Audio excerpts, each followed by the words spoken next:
from being the only person in a year to beat American Pharoah and the only horse to beat a Triple Crown winner in 37. No, nor do I have any intention of doing it. We're just going to go ahead and win the Breeders' Cup Classic and continue right along with the high. Now, you went on the record at the Keeneland sale, Alicia Kids from the Herald Leader, what a great morning. predicting that he will win you Morning, Jason. first. And then he sent me an Welcome email back. like that, maybe like, well, we know it's a tough task, blah blah. So are you wavering in your firm belief? So actually, I think what I Good morning said to you. was Morning, everyone. However, Key nice work this morning. would not trade places. Looked fantastic. And If anybody is, a lot of confidence. for those who don't know, Not in any way disrespectful we have to Jerry the horses, Crawford, it's just how head of Donegal excited Racing, we who are to know owns that a Key horse Nice. continues to get better every day, and not a lot of people can say that. Of course, that's Jennie Rees from Courier-Journal. I mean, A little this is a horse that periscoping just a also. few months ago. You all were worrying if you'd get the Derby. It's hard to believe how you kind of forget about that now. Yeah, no, I haven't forgotten about that. Actually, he just, you know, he'd send us all the signals that the next time was the time, but until he developed the kind of tactical speed we saw him start to deploy at the Haskell, he didn't have the tools to do what he did at the Crawford. Careful, Jennie. Thank you.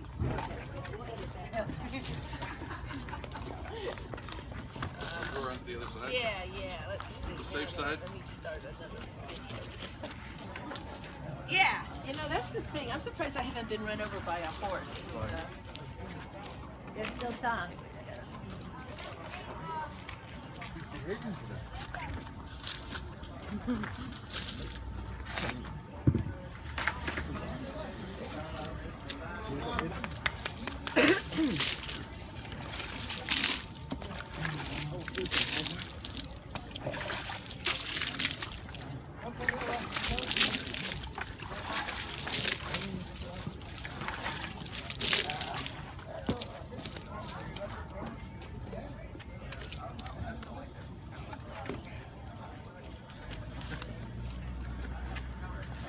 Yeah, I dare him put a saddle on. Let me get on. Men like me don't need a saddle. Yeah?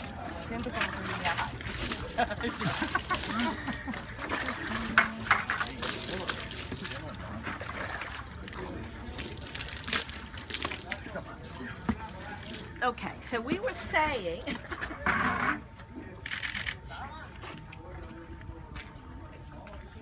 What were we saying? Oh, you're talking about he didn't have the tools and. Oh yeah, he didn't have the tactical speed he needed to put himself into races earlier. We figured out in the Haskell that he would be able to finish strong no matter what you asked him to do earlier. And he started developing a little more tactical speed. We were able to put him in the race earlier, and he still finished better than anybody else. So that's the reason he didn't reach his full potential until then. You know, I'm just noticing, I think maybe we better get a little teeth whitening done before he gets all those pictures taken after the Classic. I'm just thinking that maybe.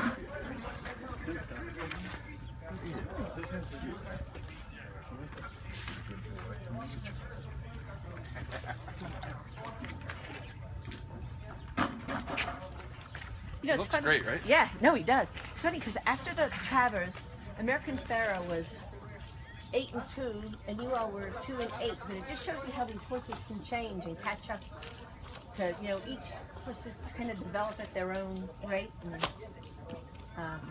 yeah, I remember, was it before or after the Derby? They all talking about, you know, just you knew it was a good horse. You knew he was going to have that breakthrough race. But in the meantime, he said you maybe at that point could run him in an allowance race and get beat as easily as you could finish third in allowance race as easily as finish third in the Belmont. And you know, in fairness, all his races were graded stakes. Yeah. So Oh, yeah. it's not like he was taking on and he didn't run a bad race. He just didn't win. But you know, as we approach World Series time, it's the end of the year, not the beginning.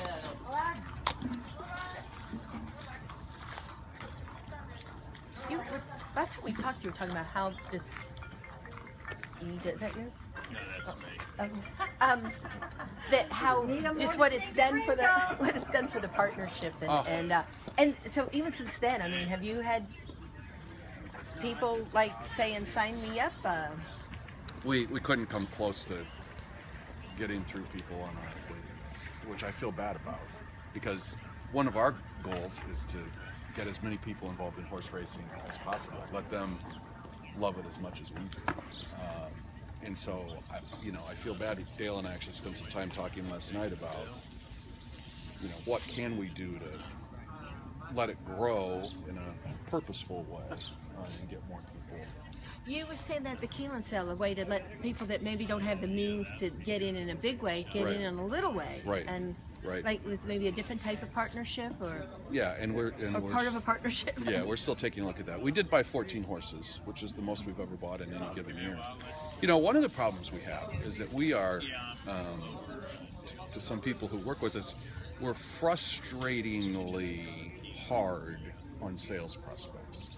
And our system doesn't select horses, it deselects horses, and we bid on what's left. And so, there's a very real limit.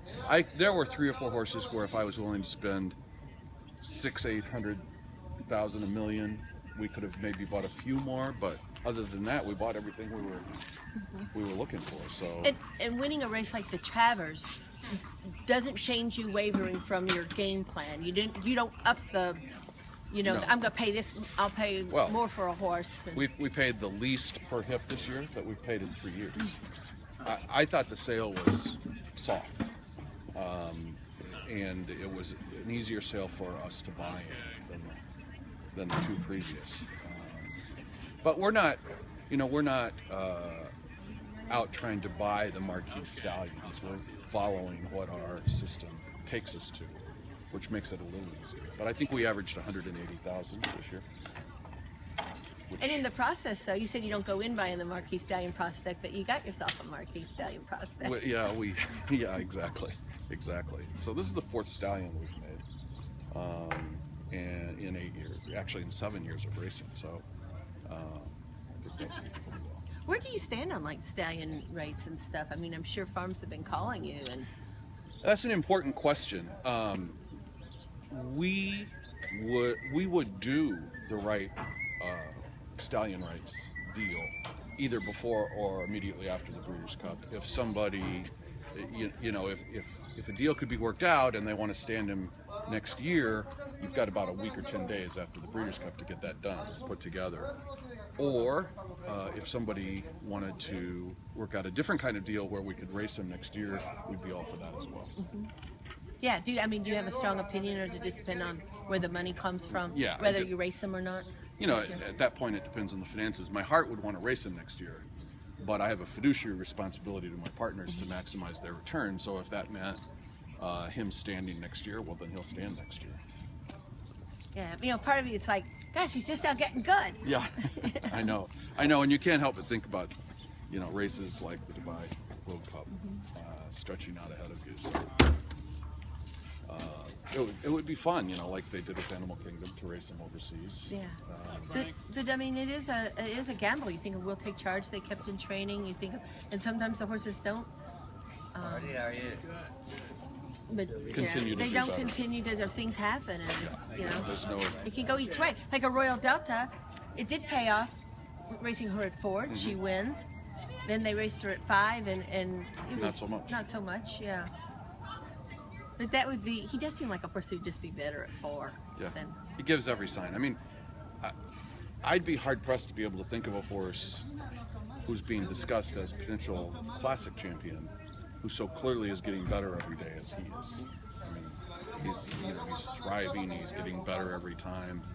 He ran the fastest, by all the numbers. He ran the fastest race of any 3-year-old at a classic distance last night. And his improvements have been incremental. They haven't been those kind of huge jumps that they tend to bounce off of. So I mean, everything is just the way you'd want it. Yeah. What's your take on the holder?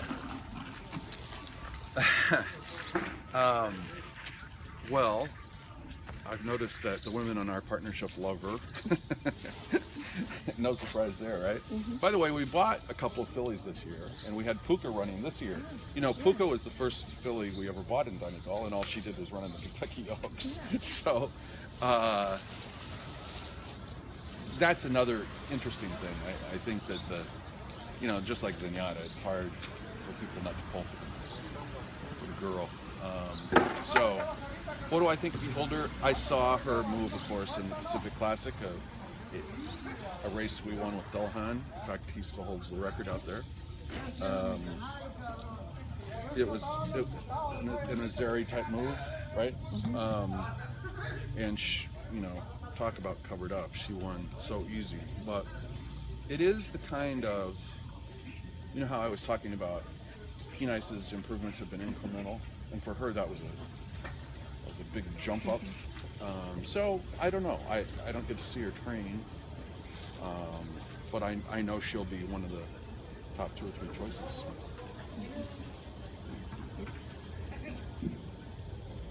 And if willpower can get it done, B. Wayne Hughes will get it done. Yeah, I love seeing him with the big horse. He's good for the game. Yeah, well, you talk about somebody, because, you know, the plan was to sell her. Yeah. That was the plan going into the Pacific Classic. And I even said, well, what does she win? Well, you know, Mr. Hughes didn't get where he got by making bad business decisions, and said you could buy a whole broodmare band for what she got. Yeah, so she wins, and the next day he's challenging Farrell for a match race, right? That's right. Yeah, I think they ought to have 3 horses in that race myself. Yeah, yeah. But how cool to have the distinction of having the horse, like you're saying. There's so much talk about American Pharoah and Beholder. You are the one that actually beat American Pharoah, the first one in a year. Yeah. You know, to have that horse, and just in the history books. I was talking to Joe about this the other day. You know, you look and you'll see down the road the Triple Crown winners' past performances, and you'll see there, first you would have seen in the Belmont, Kenai's third behind American Pharoah. How cool to you be on the same line. Then you're going to see him beating American Pharoah in the Travers. That's legacy. Yeah, it is indeed. But there's more work to be done. And, you know, we owe American Pharoah everything, because he took this year's horse racing from a horse racing story to a sports story to a pop culture story, right? And if we had won the Travers this year without American Pharoah in it, we would have been a horse racing story, but beyond that we would have been the tree falling in the forest. So I've said to everyone who will listen how grateful I am to the sporting decision that the Zayats made, because what we benefited from was reflected glory, and there would have been no glory if we had skipped that race. So, and I'm glad he's coming again, because if you know, if the racing gods are smiling on us and we were to win again, I think people will say, okay, we can eliminate the fluke word from the vocabulary.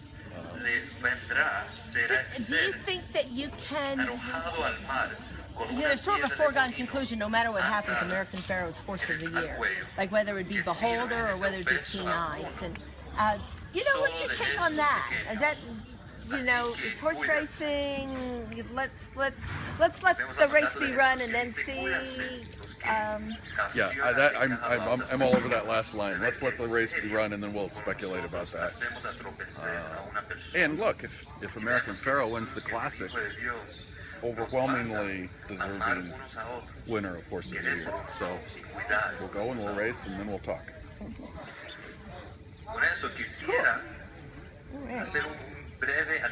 Yeah, I got a little sad.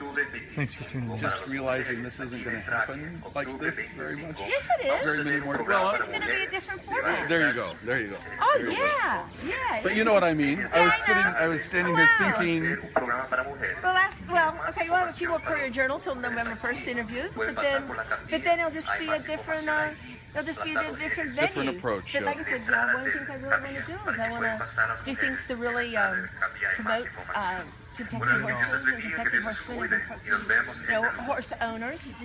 And we need to have a serious conversation about that. I want to have a serious conversation. Yeah. I'm excited.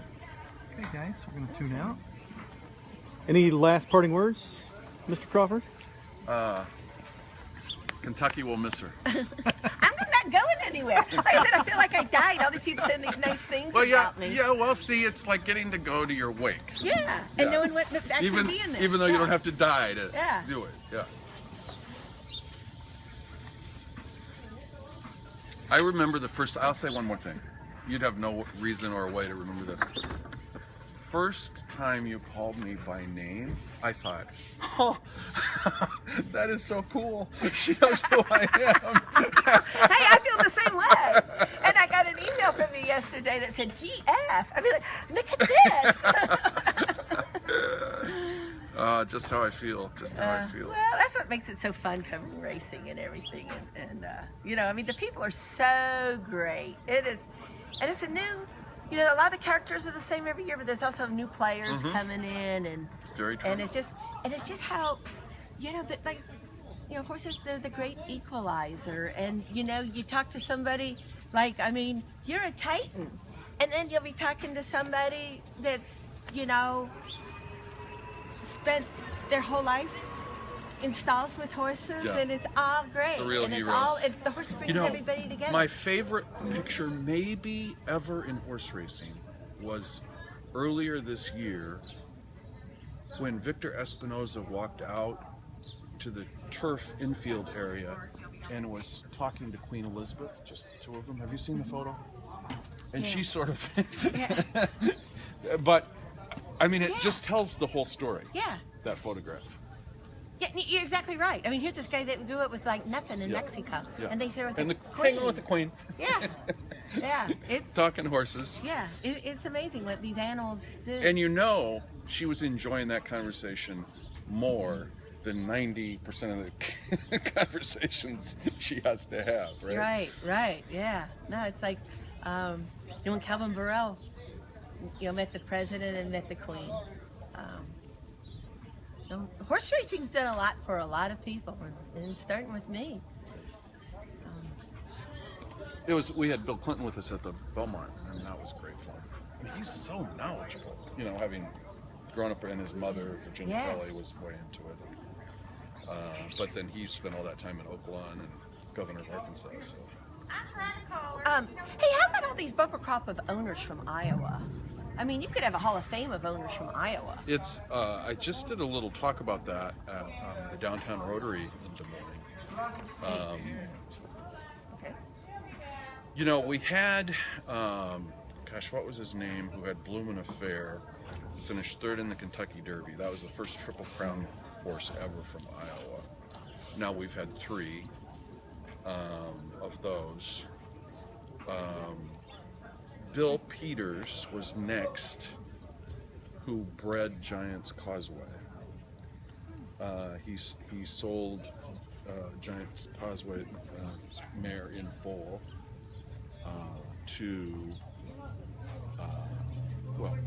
sold them in full, and so Peters was a good racer and a good breeder. And then we had sort of several people all at once. We had Rick Olson, who's a state representative, who's really very knowledgeable, and he for 20 years has had really good regional horses, competitors. Finished second. I remember watching his horse finish second in the Remington Park Derby. And we got involved 25 years ago, and had some success, but of course didn't do Donegal until just 8 years ago. Then the Rasmussens, the late Jim Rasmussen, but Sandra Rasmussen is the one who did most of the horse work. Maggie Moss showed up on the apron one night to watch horse racing at Prairie Meadows, and I said, you know, as good as you are with horses, you ought to do this. And the next day, the next thing I knew, I look up and she's got a barn full. 40 horses, yeah. And she does it the way I see things. She does it the hard way. She thinks we do it the hard way. I think she does it the hard way. Dennis Albaugh, more recently, has gotten involved. And he's the breeder of Liam's Mac. Correct. That was a. Miss Macy Sue. Yeah, she was a great. Yeah. I remember when she won. I covered her winning the Winning Colors, I think it was here. But then Yeah. she was like third in the Periscope. She was pretty tough to beat at 6 furlongs. And now he's gotten involved in the early sales too the last couple of years. Yeah, he's really stepping. And he was at Donegal. He was with Donegal, right? He was a partner of Donegal in the very first year with Patty and Prado. Yeah, exactly. So yeah, it's it's pretty amazing, right? Yeah. Well, I guess that's one thing, a sign of a really healthy and successful syndicate is when you do have people that are investors then going on and then, you know, doing their own thing. That, you know. You get a huge amount of pride from that. And I just had a conversation with Bill Thomason and Vince Gabbard this week about, you know, I think partnerships are the future of, a big part of the future of horse racing. And I think we have to nurture, you know, people who come in as partners, but who really are into it, they have the desire, have the time, have the ability to go do their own. I mean, that's the ultimate compliment if you can. It's like coaches of sports teams whose assistants go on and become head coaches.